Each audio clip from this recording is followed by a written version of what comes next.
اپنے ماں باپ کے لیے ہم کلمہ شریف پڑھیں 70,000 اور مردے کی روح کو ایصال ثواب کریں. اور یہ کہ حدیث پاک میں آیا ہے کہ جو بیٹا ماں باپ کی قبر میں جمعرات یا جمعہ کو حاضری دیتا ہے، ہم لوگ تو 40 مناقے پہ چھٹی کر لیں گے، پھر شب برات آئے گی، ایک رات حلوہ کا دن ہوگا، وہ رات ہوگی، پھر اس دن یاد آتے ہیں ماں ہے کہ نہیں. لیکن حدیث پاک میں آیا ہے کہ ایک فرما بردار بیٹا ماں باپ کی قبر میں یا تو جمعرات کو حاضری دے یا جمعہ کو حاضری دے.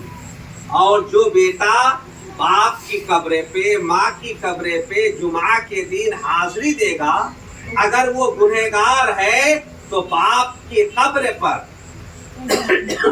ماں کی قبر پر جانے کے صدقے میں اللہ تعالیٰ اس کو نیکوکار بنا دے گا، اس بیٹے کو بھی نیکوکار بنا دے گا. باپ کی قبر میں جائے گا، ماں کی قبر میں جائے گا اور فاتحہ پڑھے گا، ماں کو باپ کو ایصال ثواب کرے گا.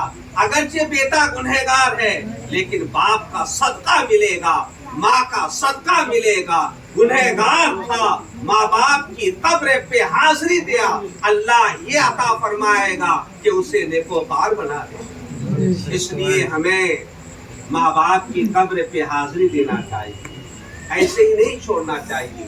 قرآن مقدس کی تلاوت کرنی چاہیے، اس کا ثواب مردے کی روح کو پہنچانا چاہیے.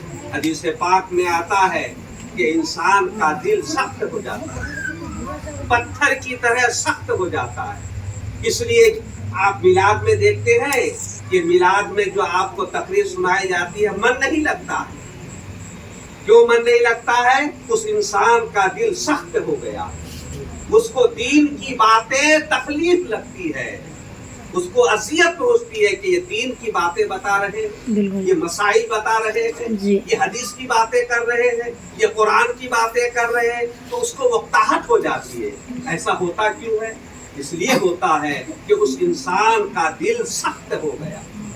اور جب انسان کا دل سخت ہو جاتا ہے تو دین کی بات اس کو پسند نہیں آتی، اس کو دین کی بات پسند نہیں آتی، اس کے دل میں بات اترتی ہی نہیں ہے. اس لیے وہ اکتا جاتا ہے محفل میں اور وہ چاہتا ہے کہ فوراً ختم کر دیا جائے اور پھر جو ہے معاملہ طے کر دیا جائے.